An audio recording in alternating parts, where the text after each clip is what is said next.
नहीं, दान की कम बजाई नहीं होती, दान की तो पूरी बजाई होगी। जितना भी है ना, सारा हमारा एरिया जी सारे में होती है दान की फसल। जी वो तकरीबन तकरीबन मानसून आने के बाद किसानों ने पहले से तैयारी कर रखी पूरी। जी हमारे खेत के यहाँ पूरी तैयारी होती है दान की। हमारी दान होता है वो बांसुरी होता है ये लास्ट में। अब जनरल की है, उसके बाद बांसुरी हो जाएगी। इसमें हमारे को कोई दिक्कत नहीं आती। अच्छी मानसून है, अच्छी बारिश हुई, हमारे पानी की कोई दिक्कत नहीं है, बिजली भी अच्छी चल रही है, धान अच्छा होगा। और पिछली बार जो गेहूं की फसल थी, खरीफ की फसल बोलते हैं इसको, रबी और खरीफ। रबी की फसल को बोलते हैं गेहूं की फसल, साड़ी की। वो उसका अच्छा झाड़ रहा है इस बार गेहूं का, और इस बार धान भी अच्छा होगा। दोनों फसलें हमारी बम्पर हो गई, बहुत बढ़िया फसल धान की भी होगी बारिश की वजह से। और बारिश मानसून इस बार अच्छी समय से पहले आ गई, और इससे किसानों को फायदा हो। देखिए, बारिश जब आती है, काफ़ी एक जगह बारिश आ जाती है ज़्यादा, तो बारिश का पानी कहीं ना कहीं नुकसान तो करता है। पूरे देश में इस बार हिमाचल में, उत्तराखंड में, पहाड़ों पे भी बादल फटे हैं, और वहाँ कई जगह स्टेट में नुकसान हुआ, और कहीं कहीं शहरों में भी नुकसान हुआ। अब हमारे आप बात करते हो जमुनानगर के शुगर मिल की, यह एशिया का सबसे बड़ा शुगर मिल है, और इस शुगर मिल के गोदाम है जहाँ चीनी लगी हुई थी, उसके साथ एक बरसाती नाला गुजरता है। वो बरसाती नाला ओवरफ्लो होने की वजह से, और कुछ बारिश का इस बार ज़्यादा बारिश हुई, कुछ गेट से भी पानी आया, निचली 2-3 डांग थी चीनी की, उसमें डैमेज है।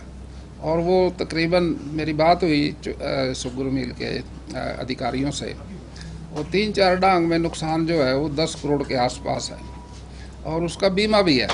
कोई 10% तो मिल को साइन करना पड़ेगा, बाकी बीमा से कवर हो जाएगा।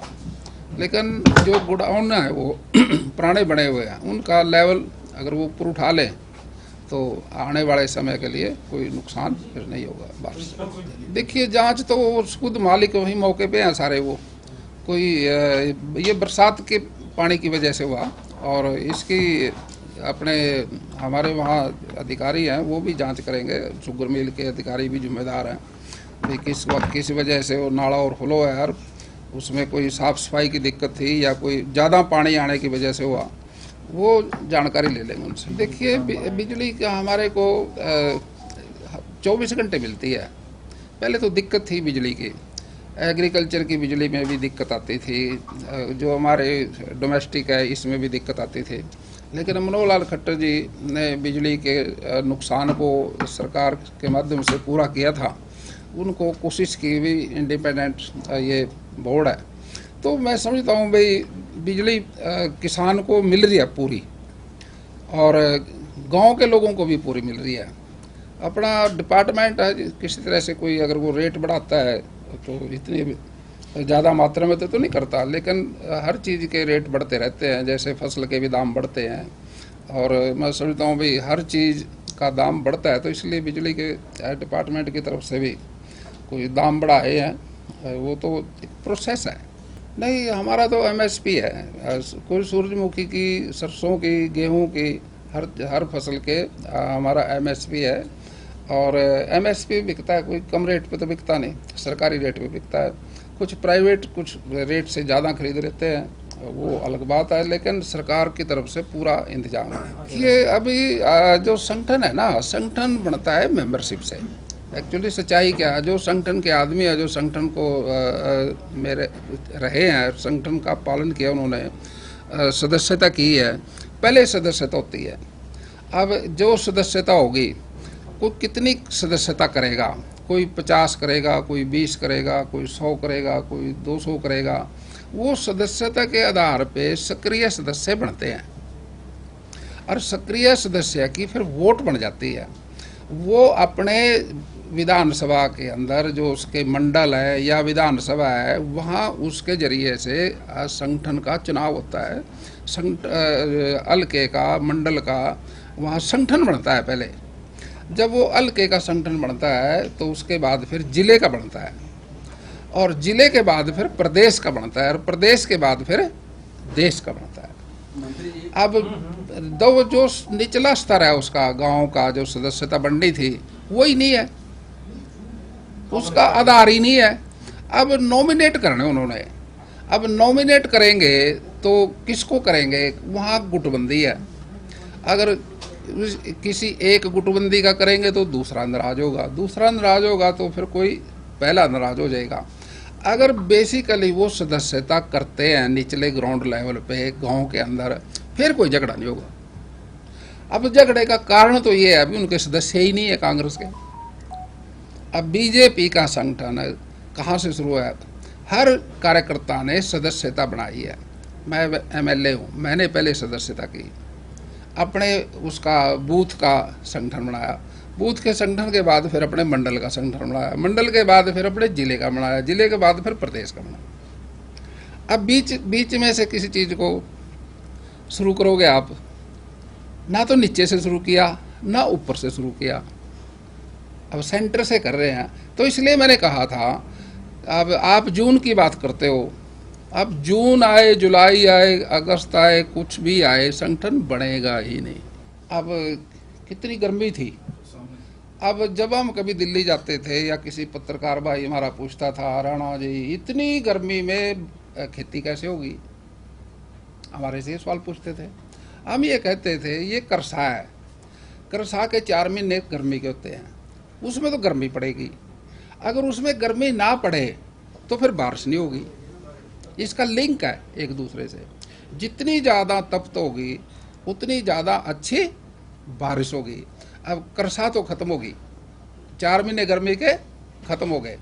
अब आ गया चमासा, ये चमासा है मॉनसून का, 4 महीने बारिश है।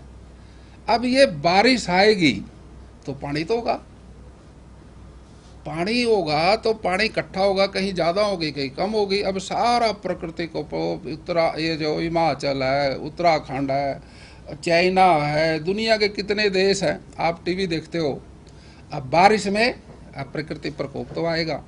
लेकिन आपने जो मेरे से कहा जमुना, मारकंडा, अब दरिया जो हैं, दरियाओं का अपनी ज़मीन एक्वायर नहीं होती, ये प्राइवेट लैंड में चलते हैं। अब जमुना कितना बड़ा दरिया, दिल्ली जाता, कहाँ से जाता कहाँ तक, वो किसानों की ज़मीन में से गुजर रहा, वहाँ कोई सरकारी ज़मीन नहीं है, उसकी कोई अपनी अदबंदी नहीं है। अंदाजे से पटड़ी उत्तर प्रदेश ने निकाल ली, इधर हरियाणा का आ गया एरिया। अब ये जो एरिया है ये किसानों का है, ये मारकंडा भी अपनी ज़मीन में नहीं है, ये भी किसानों का है। अगर इसका कोई हम बांध बनाएंगे तो इसको अक्वायर करना पड़ेगा, अक्वायर करके फिर हम इसको इसकी वो कर सकते, खुले में जाता है। लेकिन जितना मारकंडे का पानी आता है ये बड़ा फर्टाइल है, जिसकी ज़मीन में से गुजरेगा, लोग तो मारकंडे की पूजा करते हैं, भाई मेरे खेत में से एक बार निकल जाए। क्या है उसमें मिट्टी इतनी फर्टाइल है, इतनी मिट्टी जम जाती है खेत में, उसमें नाइट्रोजन है, उसमें ऊर्जा है, और उसकी फसल डोडी होती है। अब फ्लड है, चमासे में तो मानसून है, मानसून से तो बारिश होगी, और बारिश का सीजन ये सितंबर तक चलेगा। अगर ये सितंबर तक चलेगा तो हमारे देश के अंदर एग्रीकल्चर कंट्री है, खुले आसमान के नीचे खेती होती है। अब ये बारिश की वजह से ही हमारा देश कृषि प्रधान देश है, इसी की वजह से है, मानसून की वजह से है। अब इसकी वजह से हमारे यहाँ आपको खाने को चावल मिलेगा। देखिए देखिए नुकसान किसका क्या होता है, फसल का। प्रधानमंत्री जी मोदी जी ने प्रधानमंत्री फसल बीमा योजना चला रखी, उससे पूरा हो जाएगा। लेकिन अभी तो कोई फसल आई नहीं जिससे नुकसान हो, अभी तो लगी नहीं, कुछ लगी है कुछ लगी नहीं, नुकसान कहाँ है? नुकसान होता है एग्रीकल्चर फसल का, जब पक जाती है, जब लग जाती है, फिर नुकसान होता है। अब वही है, आप समझो ना, अभी तो कोई नुकसान ही नहीं है, बारिश हुई है, पानी ज़्यादा का याद, एक दिन पानी ज़्यादा था, अगले दिन निकल गया, फिर अपना ठीक हो गया। नुकसान होता है शहर में प्रॉपर्टी का, जैसे शुगर मिल गया, ये नुकसान है। किसी की बिल्डिंग गिर गई, वो नुकसान है। वो नुकसान की भरपाई जिन्होंने बीमा करा रखा है वो बीमे से हो जाएगी। जिसका कोई सरकार की तरफ से कोई होगा, किसी का मकान गिर गया, कोई सरपंच रिपोर्ट करेगा, कोई नगर निगम का गिर गया, वो सरकार कर देगी। नहीं नहीं, अभी तो ये अभी जल्दी हो जाएगा सारा। ये हमारे 37 राज्य हैं, 37 राज्य में इस वीक में जिस जिस तेजी से संगठन बढ़ता है वो स्पीड काफ़ी तेज़ है भारतीय जनता पार्टी की। इसमें सारे कंप्लीट हो जाएंगे और राष्ट्रीय अध्यक्ष का चुनाव भी जल्दी हो जाएगा।